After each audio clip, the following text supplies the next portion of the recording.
Ladies and gentlemen, good morning. We had just in the Foreign Affairs Committee a 2-hour debate with the Foreign Minister of Italy, who introduced us to the Italian work plan and priorities, but also gave a report about the Gymnich meeting the last weekend. It was very clear that in the center was crises like Ukraine, where we see more and more Russian aggression, and the will and the thoughts about how a diplomatic and political solution can be still achieved, including the question of the sanctions which were decided in the European Council, but also what it all means for the preparation of the NATO summit. At the same time, we cast all the questions from South Stream to Iraq, Libya, the humanitarian questions in Iraq and Syria. But I would not like to make these statements all by myself, so I would like to introduce to you Federica Mogerini. We will have a hearing with her at the end of this month. We have decided not to have a first hearing today, so she is here not as the candidate for European Foreign Minister, but as Italian Foreign Minister. Federica, the floor is yours. Thank you, Elmar. Yes, we discussed in Milan, where Elmar had the courtesy of coming to participate to the Gymnich Friday, if it was appropriate to keep this presentation of the priorities of the Italian presidency today. On my side, this is extremely important as a sign of starting with the right steps, building a fruitful cooperation, fruitful and full cooperation with the European Parliament and the committee. I don't know if we were successful in limiting the issues to the Italian presidency and to the Gymnich, but I guess at least I enjoyed the debate very much, and as always, the parliamentary life is always very lively, interesting, and politically relevant. And so I take it as a first chance. As you said, we discussed, I presented the priorities of the Italian presidency, the things, the fields in which we will support, and we are already supporting the work of the High Representative. That is the task that the presidency is given in foreign policy. We discussed a lot about the enlargement. As you might know, I paid one of my first visits after taking the presidency in July to all the capital cities of the Western Balkans to set a clear message of engagement in this respect of the Italian presidency.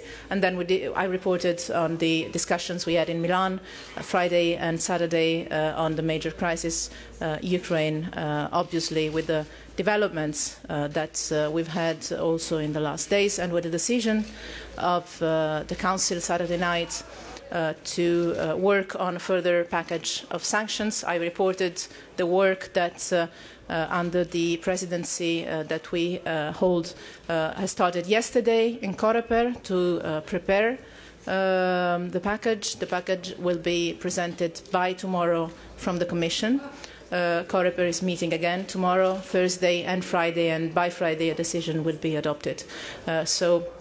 Apart from that, I reported the work we've done on Middle East in terms of, in a stricter sense, the work we've done and we're going to do to support the ceasefire in Gaza, making sure that it's a real ceasefire, it's really long-term, and most of all that it is linked to a political process that can lead to a solution, the two-state solution, and a solution that can allow us not to go back to a crisis in Gaza in 12 months or 18 months again, but find really a solution.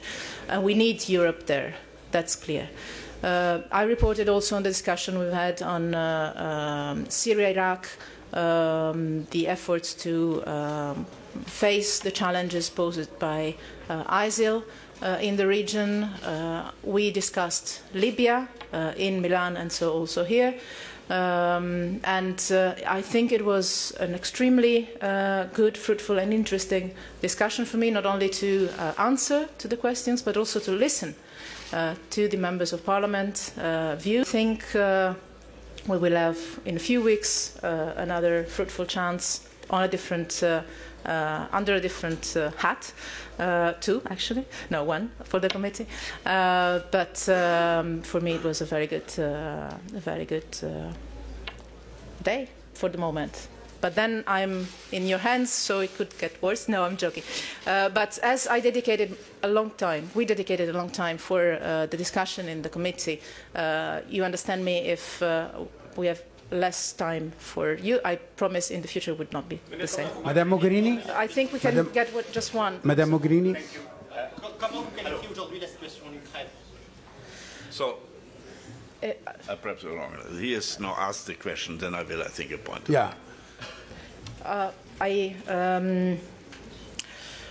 I think things on the ground are getting more and more dramatic.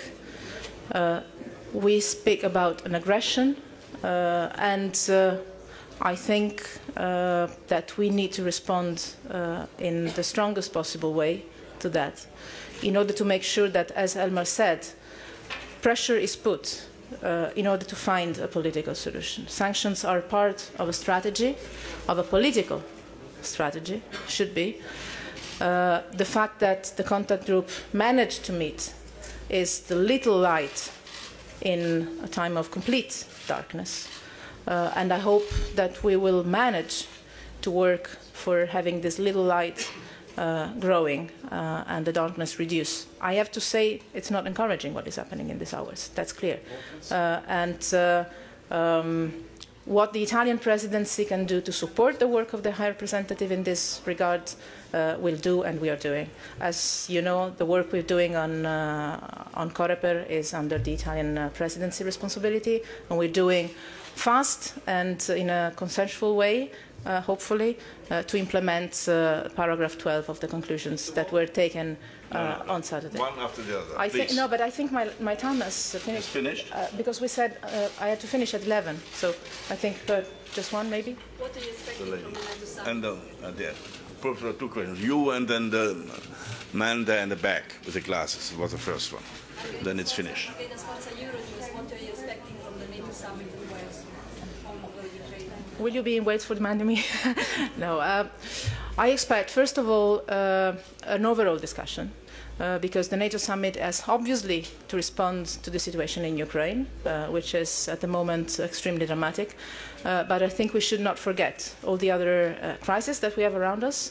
And I think it's good that in the Gymnich and also today we discuss them, not to forget that the threat that ISIL is posing is not only an internal threat to minorities in Iraq or people in Syria, but it's a threat also to our security as Europeans, as Italians, for what concerns me, and also to many NATO states.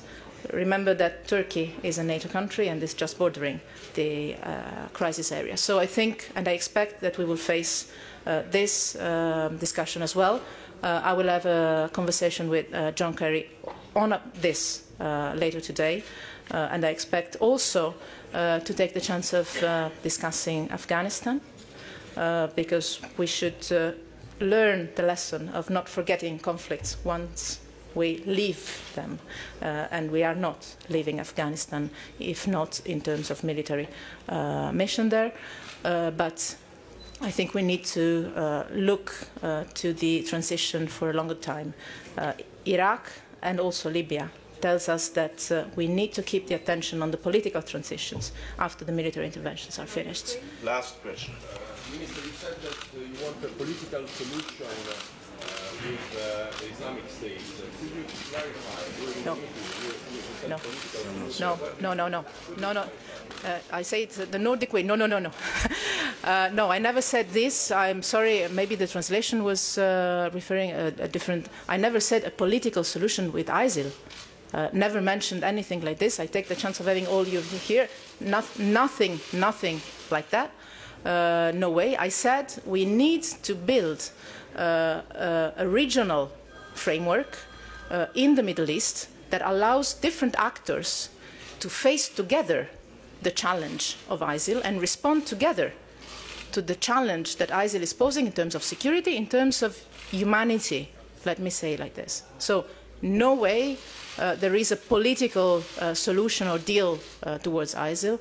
There is a clear confrontation that, for the first time maybe ever, might be the opportunity to put together actors that in the region not necessarily have liked talking to each other so far, let's put it this way, to be diplomatic. So I think we have to be very clear. That is, as the Pope mentioned, potentially a conflict that is going to become major also for our societies. So we have to be very careful, very tough on that. No way there is a political dialogue at all. I'm really sorry if my words were reported badly, but I take this chance to correct them completely. I'm sorry, but I have to finish it now. No, Freshman.